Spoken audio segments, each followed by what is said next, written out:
Di mo maintindihan kung ba't ikaw ang napapagpan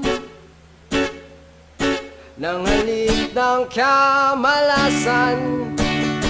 Kinapang mong marahan ng hagdanan para lamang makidlatan sa kaitaas-taasan. Ngunit kaibigan, huwag kang magpapasindak. Kaibigan, easy lang saya. Dahil wala rin